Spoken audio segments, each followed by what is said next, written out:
Good morning, Framingham, and welcome to Flyer News. Today is Friday, February 10th. I'm Joanne Connolly. And I'm Nick Diessa. Here at Framingham High School, sports are the highlight of the day for many students, and with good reason. In the past 3 years, 3 of our students have scored at least 1,000 points during the basketball season. Colette Josie is a shining example of the perseverance and persistence that embodies the ideal Framingham High School student. Now, with more on Colette's amazing career here at FHS, here's Frankie Martino and Carolyn Romano.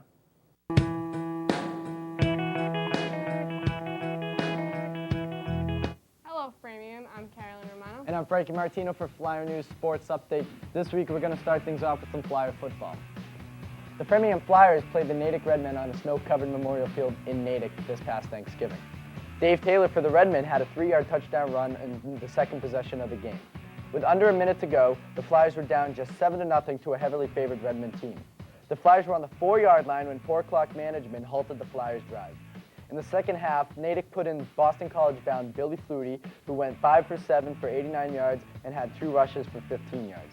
Final score of that game ended up being 27-7 Redmen. Now for some history of Flyer sports, we head over to girls basketball. Senior captain Coco Josie broke the Framingham girls basketball record for career points this year. The record was 1,243, but on Tuesday night, Coco broke the record with this free throw against Logan. The girls won that game 53-25. Coco was recently the cover for High School Hot Shots newspaper.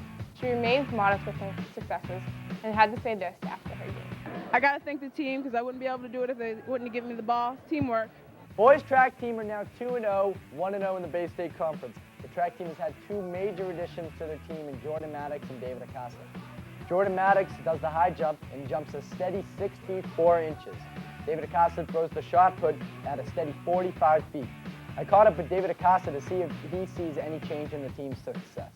The track team is a team effort. Everybody's getting their job done. They're doing their part. So watch out for us. With winter sports coming to a close, spring sports have already started their off-season training. Boys baseball look to capture another Bay State title led by Pat Conley and Jeff Tardif. As well as girls lacrosse, hoping to continue their success from last year, led by Coach of the Year, Stacey Frieda. Anyways, that's it for this week's Flyers News Sports Update. I'm Frankie Martino. And I'm Carolyn Romano. Go Flyers. Thank you, Carolyn and Frankie. It's always nice to hear about the outstanding athletes here at FHS.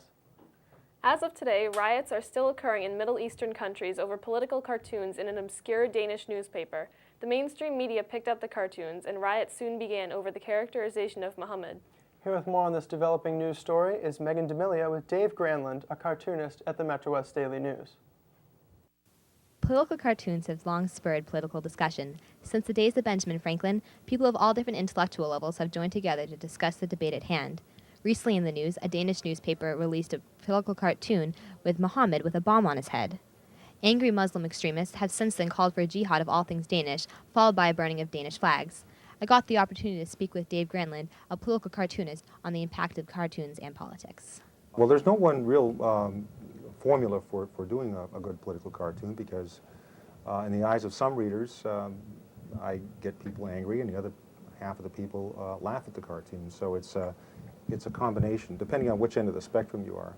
But for the most part, I guess when the letters start coming in, people concerned about a cartoon or trying to explain why something's in there, I think that's probably my key that the cartoon is resonating with some people. And what are your thoughts on the current issue regarding the Danish cartoon and the Muslim situation?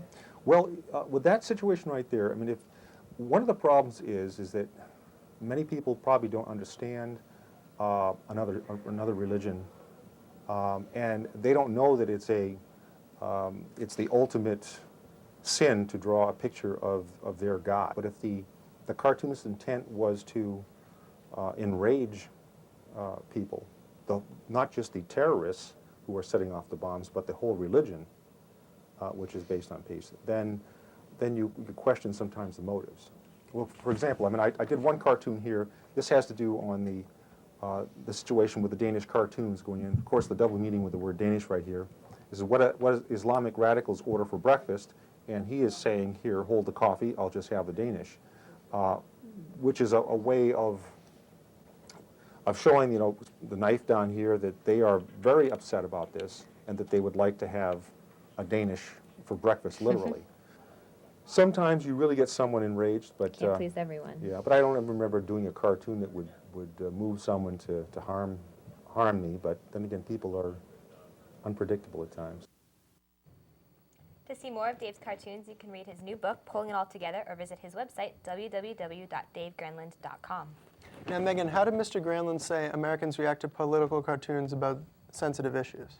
Well, cartoonists must be very careful, such as in this cartoon of Dave's that combines Iwo Jima and the KKK. Dave got a lot of negative feedback on this cartoon and ended up offending more Americans than informing them. Thank you, Megan. You're welcome, Nick. Recently, Lieutenant Governor Kerry Healy came to Framingham High School to present scholarships to students who performed well on the MCAS tests. However, they soon discovered that 4 students were ineligible because they are undocumented immigrants. Todd Swisher and Liz Daly are here with more on this developing story. On Monday, December 19th, Lieutenant Governor Kerry Healy visited FHS to reward high-achieving members of the senior class. 141 scholarship recipients will be given up to $6,000 to attend a state school. Amid fanfare and speeches, the winners greeted the news enthusiastically. For a few in the crowd, however, the event was bittersweet. Despite being honored in the ceremony, 4 students will not be eligible for the scholarship due to their immigration status. The state has long been obligated to educate and graduate undocumented children. The line is drawn at college aid. Every year in Massachusetts, 400 sons and daughters of immigrants, many of whom have lived in the U.S. for several years, find themselves unable to seek higher education. We're just asking for the same opportunities that our peers have had. We've gone through the same school system since middle school, and it's simply not fair that we can't benefit from the hard work that we've accomplished. The so-called DREAM Act would provide conditional citizenship on the national level. Here in Massachusetts, a bill was proposed to offer in-state tuition rates to undocumented students. Many students cannot attend college at this point just because there is a $5,000 to $7,000 premium being placed on their tuition if they are not properly documented right at this date. Despite poll numbers which suggested popular support, the bill failed by a wide majority. Hopeful students gathered outside the chamber became more and more disheartened as the day wore on. When they award us the scholarship, but inside they know we're not going to be able to get it, I just felt really betrayed by the school and by the government. Thank you, Todd and Liz. Well, I'm afraid we're out of time for today, but be sure to tune in next week for more Flyer news. I'm Nick Diessa. And I'm Joanne Connolly. Thank you for watching.